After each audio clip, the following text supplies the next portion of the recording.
Hello, everyone. Good afternoon. Welcome to our final estate planning presentation. They've been quite a success, and we've gotten some very good feedback, which is always great.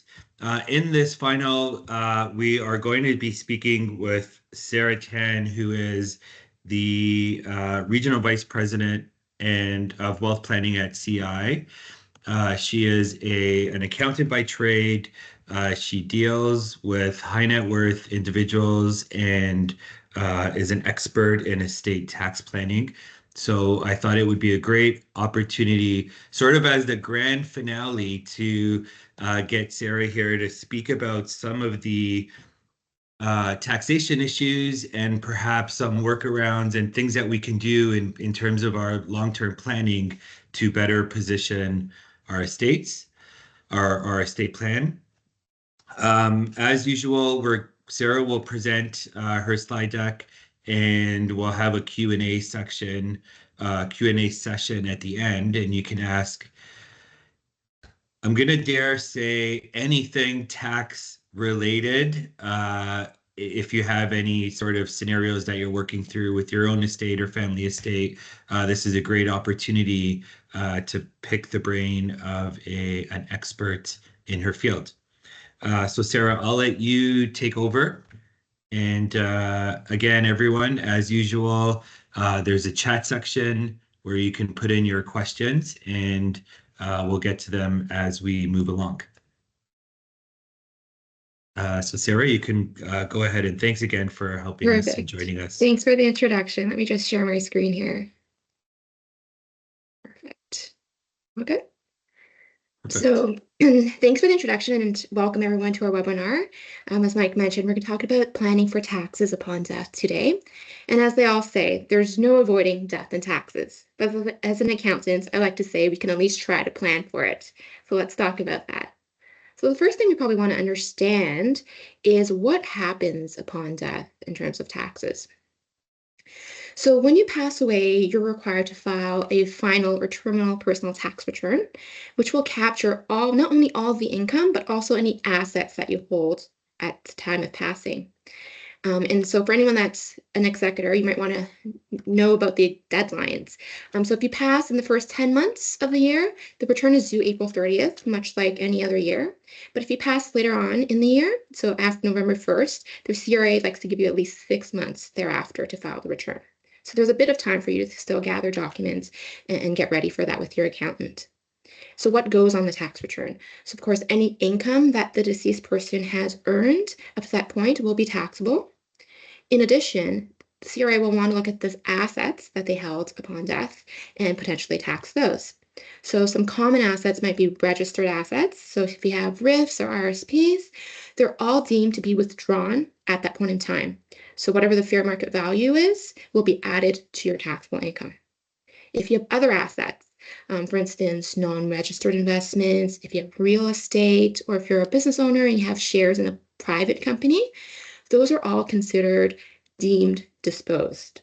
So what that means is that CRA treats you as having sold them at the time of death, even though you actually haven't sold anything, and taxes you on your final tax return at the fair market value at that time. So as you can imagine, because all of your assets are being reported on your final tax return, this might be the largest tax bill you'll ever receive. And that's why it's important to plan. So let's look at an example. So just a simple example, Trish passes away in August, and here are her income and assets up to that point in time. She has wages of $50,000. She has a RIF worth $500,000, and she has a non-registered investment account, and it has gone up. There's a gain of about $200,000. So when she's filing, or her executor is filing that final tax return, all of this will need to be included. So you're going to have the $50,000 of wages. The $500,000 of the RIF is all going to be included in her income, and that capital gain on the non-registered investment is also included. So $200,000 capital gains. Capital gains are taxed a little bit more advantageously than the RIFs. It's only half taxable.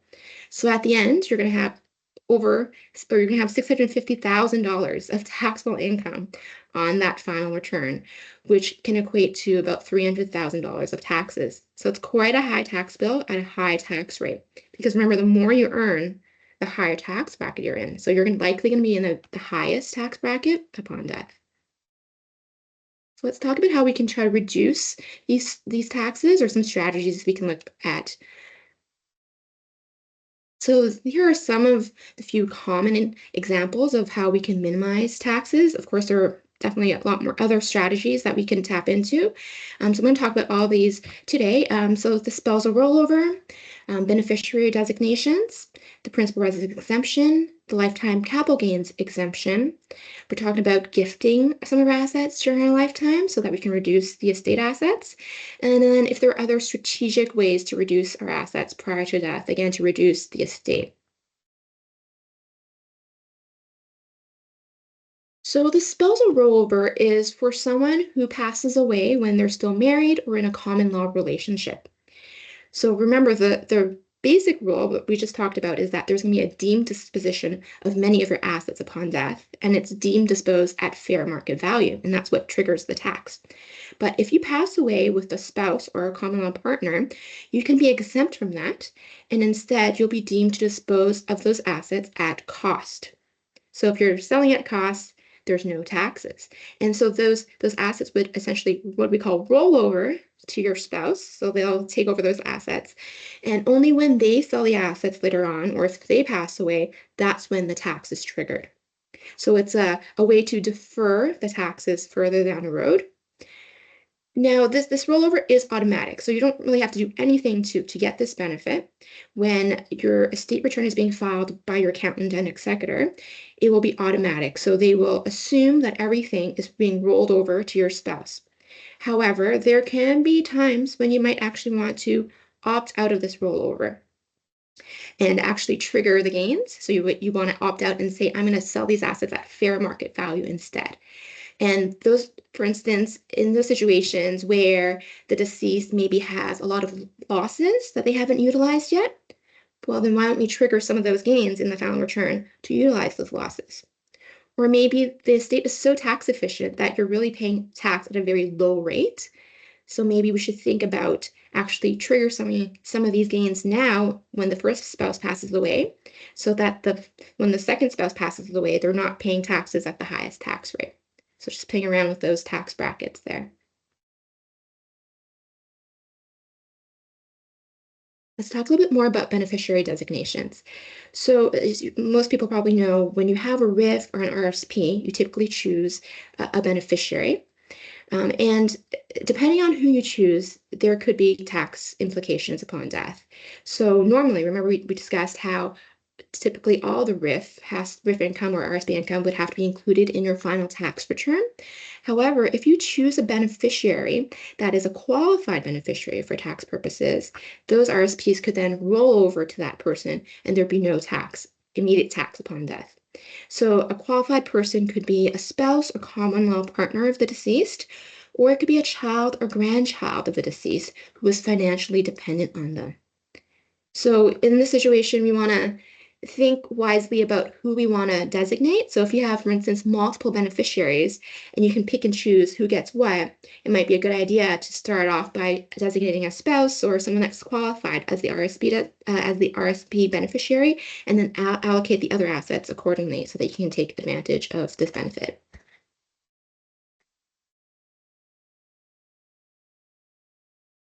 Let's talk a little bit about the principal residence exemption. I think most people have probably heard about this. This comes into play when you have real estate that you're selling or deemed disposed upon death. So the principal residence exemption allows you to reduce your taxes when you have a gain on the sale of a qualifying residence. Only one family can only have one qualifying residence designated as a principal residence in any given year. And most people ask me, does it have to be my home? And the answer is no, it doesn't necessarily have to be your primary residence. It could be a vacation property, a cottage. And a lot of people also ask me when I have to make that designation. Is that something I have to designate prior to selling it or prior to passing away? And again, the answer is no, you do not have to make that designation during your lifetime. When you pass away holding that home, on the final tax return is when you will make that designation. So it's very important to keep all records of the real estate. So when you bought it, how much you purchased it for, if you made any capital improvements, which years you lived in it, and if you ever rented it out, for example. Those are all very important when calculating the principal residence exemption. And if you have one property, then it's going to be quite simple. You'll designate that property as your principal residence for this exemption. But it becomes a little bit more complicated when you have more than one. So your executor and the accountant will have to work together to figure out the best and optimal way to allocate the exemption between your different properties. And so that's why it's very important to keep records of everything so that they have the appropriate numbers to calculate this exemption.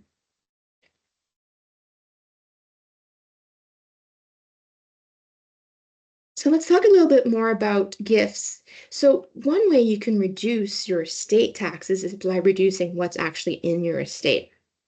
So for instance, if you decided you wanted and are ready to give some of your assets away during your lifetime, this could help.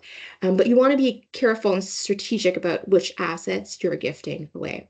So for instance, you want to choose an asset that has already appreciated or there's a large appreciation on, because when you gift assets, that is considered also a sale. So you'll be taxed on any growth up to that point. So ideally, you want to choose assets that have maybe not appreciated too much, but you expect to appreciate more in the future. And what you're essentially doing is shifting the future taxes to the beneficiary and out of your estate. And because assuming the beneficiary is younger than you, then that is a tax default. So they don't pay tax until they sell it or they pass away. Now, we want to be really careful, though, when we're gifting assets. There are special rules in the Tax Act called the income attribution rules that looks at who the money is being gifted to. And if that asset or the money or the asset you're gifting generates income, those rules can actually make it such that that income earned on those assets are attributed back to you, the person who's gifted it, and be included in your taxes. So it's a little bit of a trap. You want to make sure you're doing this properly and picking the right assets. From an estate perspective, it's also really important to document any gifts. So the last thing you want is to, I've seen this happen before, you gift something during your lifetime to one of your children as an example, and then if it's not documented, after you pass away, the other sibling might actually dispute that and say, well, was that really a gift? Or should it have been something that belonged to the estate and something that I should have a part of?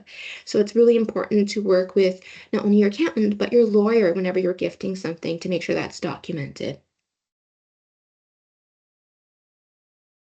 Now, sometimes people tell me that they're not quite ready to gift directly. So they're not really willing to, gift over their real estate or their investments directly to the child yet, because they still want some sort of control, for instance, or still want to be able to benefit from that asset during their lifetime.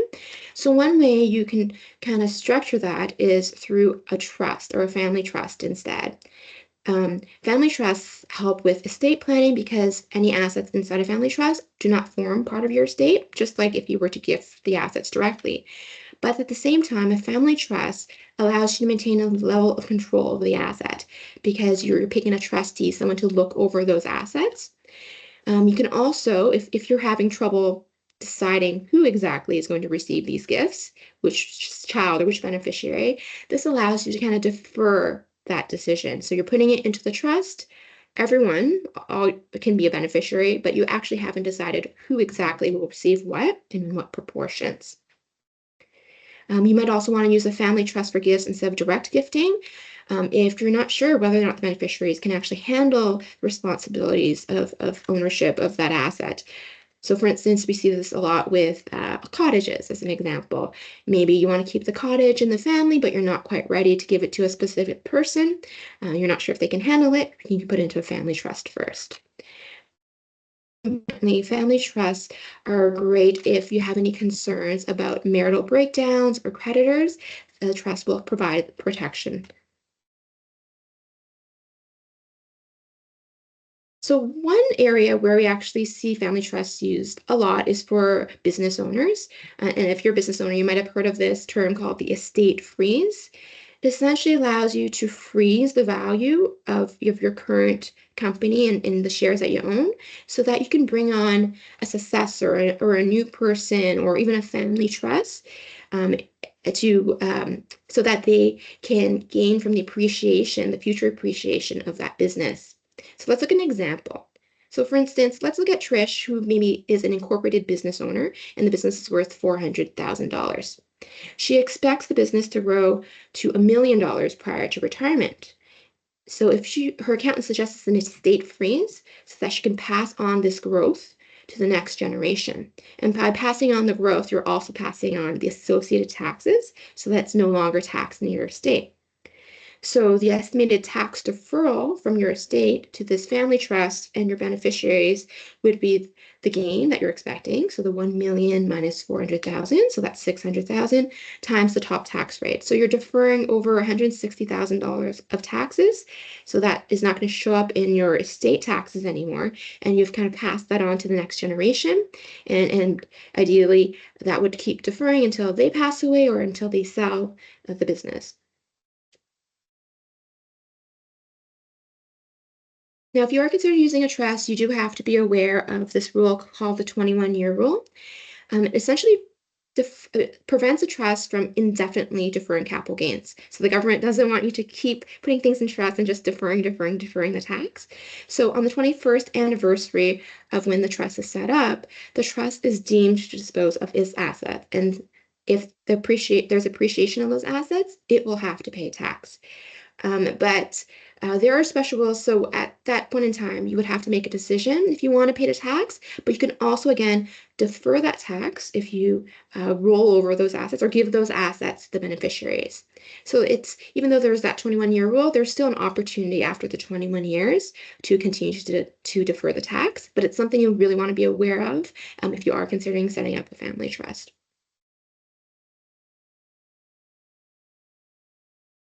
So besides gifting assets, there might be other ways that you can strategically reduce assets prior to death. So for instance, if you're a typical example I see is perhaps someone is in retirement. So now they're no longer earning employment income. They're probably maybe before age 72, before they're taking out the risks. And so there's these years in between where your income is quite low and you're in a low tax bracket.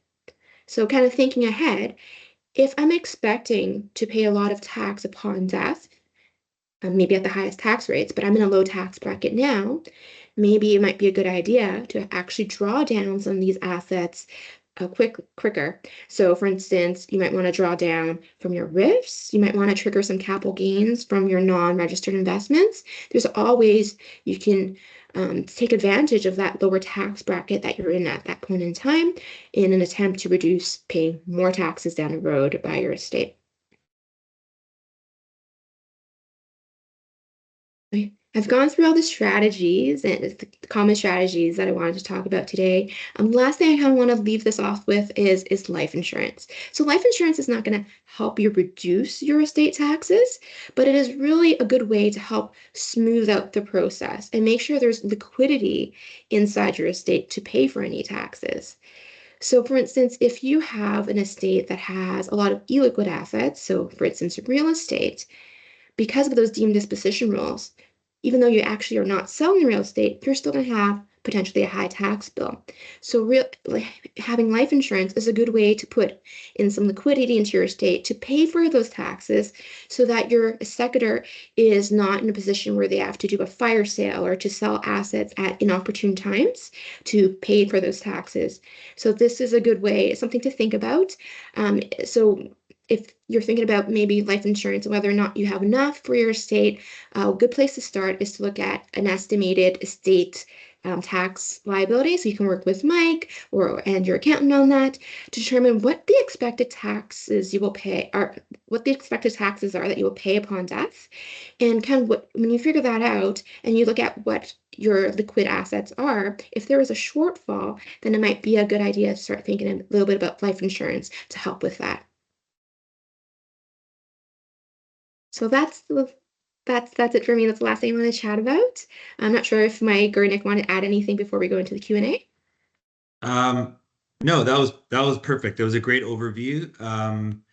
As a reminder, if you have questions, put them in the chat. There's already one there, but I'm going to start with one, if you don't mind, Sarah. Going back to family trusts, Mhm. can you speak about the taxable implications of moving the assets into trust?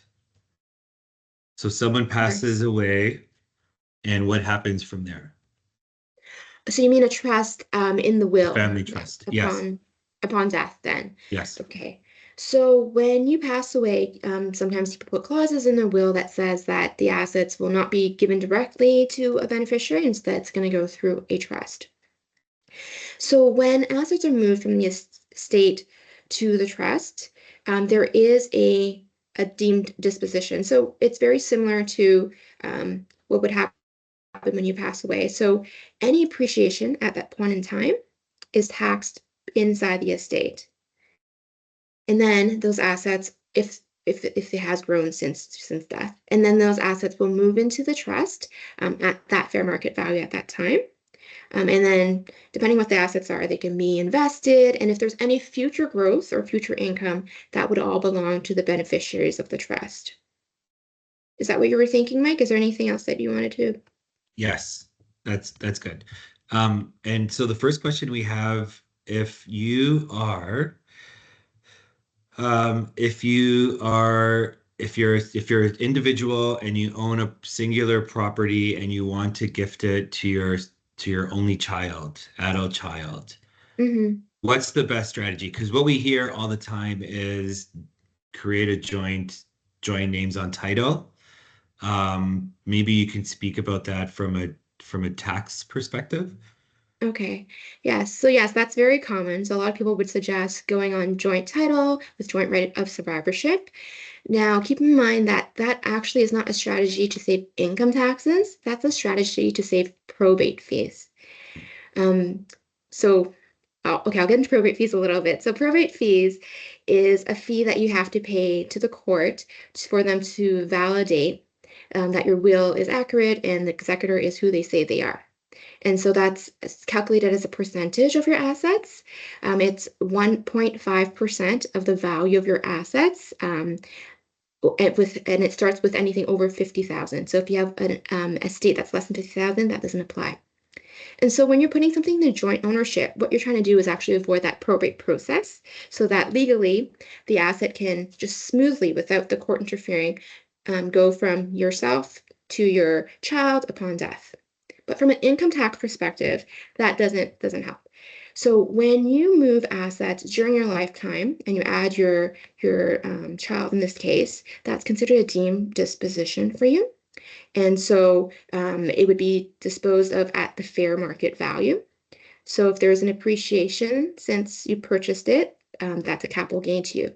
Of course, you'll probably claim the principal residence exemption and not actually be taxed on it.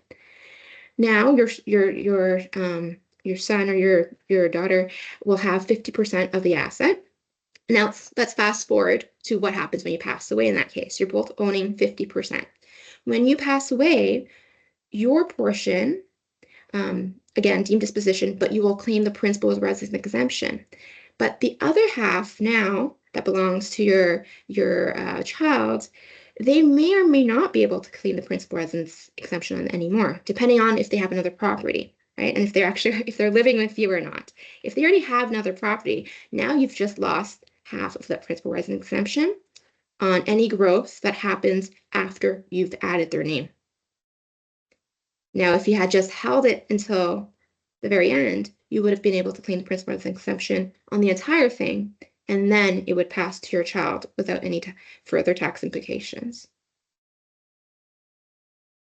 Okay, so it's not a income tax play, it's more of a probate savings play.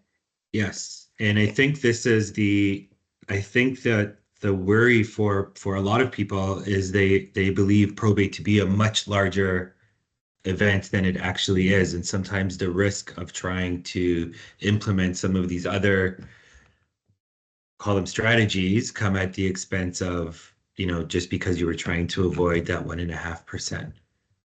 Yes, the tax rate is going to be much, much larger than that. Right. Yeah. Okay.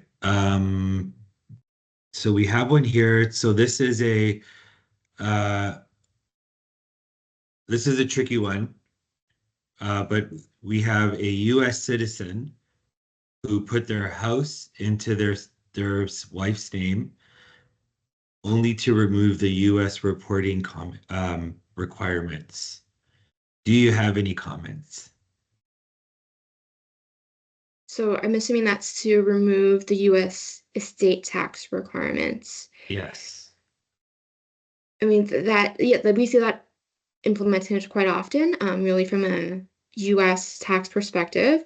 But from a Canadian perspective, I don't believe there was any significant disadvantage either. So when you rolled it or put it into your spouse's name, I assume you also claim the principal residence exemption.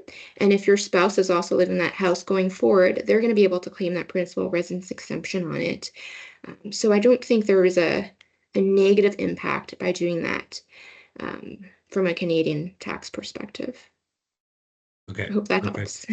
Yeah. Okay, so here's I guess this one's fairly common. So this is an individual that has multiple properties, and they do not believe that their family wants to keep any of the properties moving forward.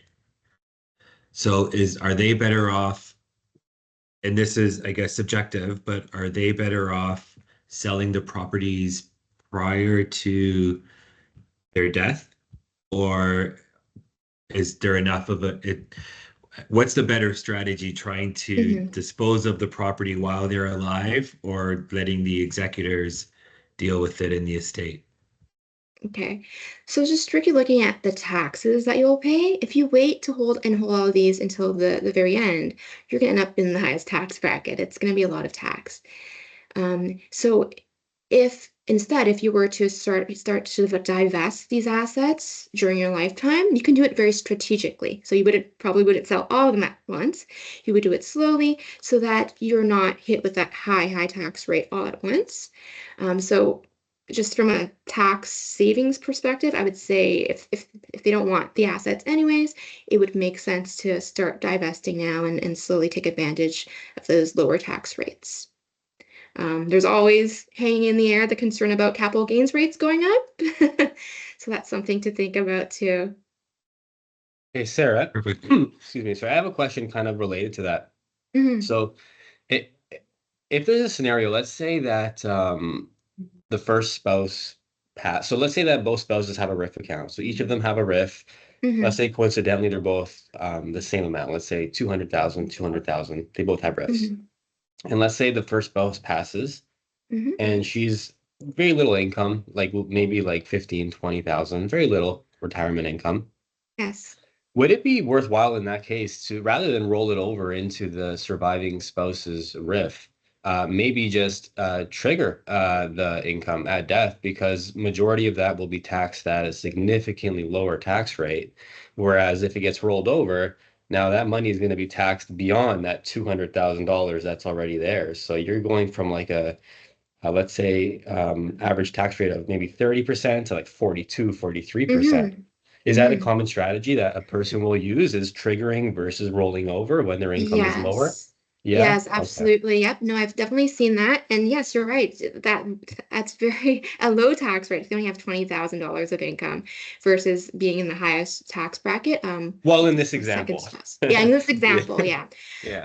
Actually, one client that I was working on too, there's a difference too between designating a beneficiary and a successor holder for some of Right. these accounts. So when you're a successor holder, which I find a lot of people often use, Yeah. the spouse is stepping into the shoes of that person. And so there's no opportunity for the deceased to bring some of that RIF into their income. It will just go over automatically to the surviving spouse, Oh, okay. right? But if you do a beneficiary designation instead for a spouse, like you mentioned, there is flexibility. You can choose to take part of the RIF now and put it into the deceased's tax return and roll over as much as you want. Okay, so that can only, so if it's a successor designation, you don't have that ability, you have to take it over.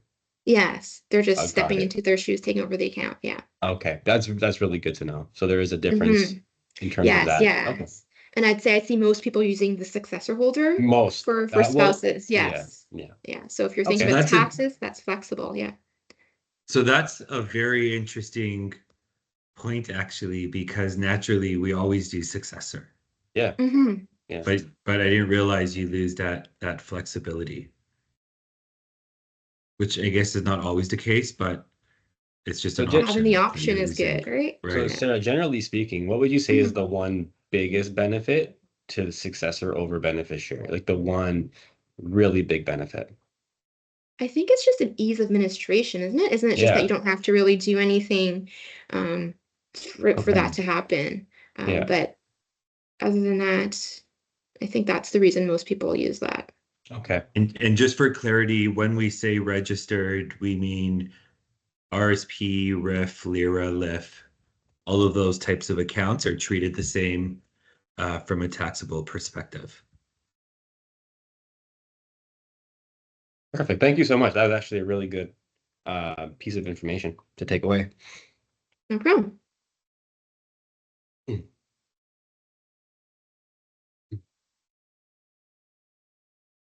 I just realized I put myself Yeah, on you mute. unmute there. So something that seems to be coming up often, and this I guess is a tricky one for you to answer, Sarah. I guess it's more of a personal opinion.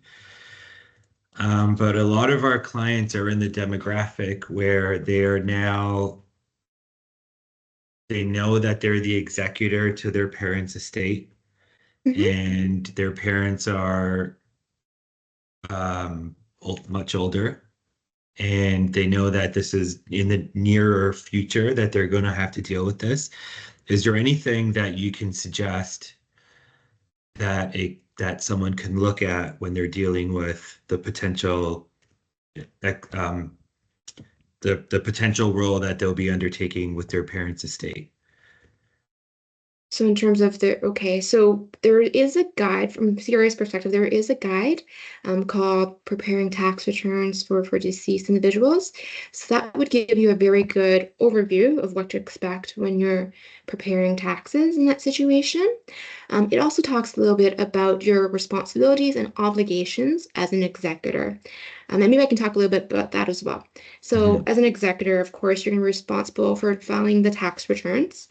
It is also very important to know that before you distribute any assets from the estate to beneficiaries, you want to make sure you get a clearance certificate from the CRA.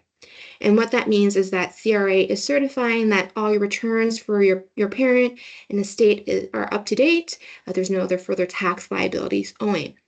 Because the last thing you want is to distribute all the assets to everyone else, and then CRA sends you an extra tax bill. And then you would have to either ask for those assets back, which, depending on how cooperative everyone is, it might not happen. And so, as an executor, you could be held personally liable for any tax liabilities owed by the deceased or the estate if you did not obtain a clearance certificate first. So, it's very important. That's actually a very good point. Can we actually, on that note, can you talk a bit more about the financial or the tax risk of being an executor So, yeah, or so liability? from a liability. So it really is. So you are responsible for making sure everything is well underway, and that CRA releases the trust or the estate from liability. So really, you could be personally liable. Um, So for the clearance certificate, so after you file your tax returns, you want to make sure you work with the accountant to get that clearance certificate filed. Before you make any distributions, you might find yourself in a situation where the beneficiaries are pressuring you to distribute. That often happens. So as an executor, you should know there's something called the executor's year. So within that 1 year, technically, the beneficiaries can't really pressure you or force you. You have that 1 year at least to get everything in order. Now, beyond that, after the 1 year, they do have a right, depending on what the reasons for the delay are, to kind of go to the court and pressure you to start executing, but you know that you do have a year. And so I guess don't feel pressured because the responsibility is on you. And if there are taxes owing that you didn't get clearance for from the CRA, you are responsible. So CRA can go after you personally and go after your personal assets. Excellent. And just to clarify, in terms of the clearance from the CRA, so that accounts for any type of account that has a beneficiary or a successor designation. It's not specific to only the accounts referenced in a will. The clearance certificate. So that Yes. is clearance on the personal taxes and it's Yes. clearance on any estate taxes. So whatever has been Any recorded in assets, there. right? Yeah. Right. Okay. Perfect. Okay, was there any Are we more talking about probate clearance? Is that what maybe the question is about? Sorry, is there a I list of think questions? just the clearance, referring to clearance from the CRA. Okay, Oh, no, so CRA, we're they're getting concerned about clarification. taxes. Yeah. Right, Okay. not Yes, probate. so they're concerned. Okay, Yes, perfect. Yes, so they're concerned about whether the returns have been filed properly and all the taxes have been paid. yes, right. And I think what they are referring to is if they have a will that references certain accounts, and then they have other accounts that were not referenced in the will, the application is the same regardless, right? So sometimes someone would say they have an RSP named in their will, but then they opened Mhm. another RSP that wasn't named in their will. The Mhm. treatment is the same regardless That's right. from a Right. CRA's perspective. Yes. Perfect. Was there any more questions? Last call. And I think that is it. Thank you, Sarah. Oh, Nick, did you have something? No, I was just unmuting. No. Oh, Okay. okay. Well, thanks, Sarah. I appreciate it. Of course, everyone, as usual, these are the types of things that we discuss in our meetings. So if there's anything that came up today that you weren't able to uh, get an answer to, we can address that in one of our meetings and discuss any of these topics um, in our future meetings. Sorry, one last question did pop up. In terms of principal residence, can you switch the year based on what you are selling? Can you switch year? Sorry, can you switch year to year based on what you're selling? So I'm So assuming this means if there are multiple. So if there's multiple properties, what happens? It's so the calculation is not based on year to year. It's the appreciation over the entire term of when you've held that asset. So as an example, let's say you owned a property for 10 years and it went up in value from 100,000 to 800,000. So it's gone up $700,000. So each year it's appreciated just on average $70,000. Mhm. And what you would want to do is do the same calculation for all your other properties and compare. And typically you would choose the one that has a higher appreciation per year that you've owned it to pick as the one you're using the exemption on. So you wouldn't really be switching year to year. That usually because it's not based on one specific year, how much it's grown in 1 year, it's how much it's grown over the lifetime of holding it. Perfect. Hope that helps. Yes. Okay. Awesome. So with that again, Sarah, thank you so much. We appreciate the help and the work that you put into the presentation. And again, everyone on the call,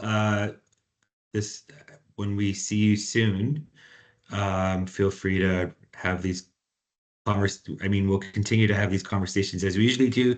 And as things continue to unfold and change, which they constantly are, we'll address them as we move along. But again, thank you, Sarah. Really appreciate it. No problem. It's great to Thank see you. everyone. Yes, if there's any Okay. questions, just reach out, Mike and Nick. Perfect. Thank you so much. Thank you. Okay, bye-bye. All right, Bye. bye.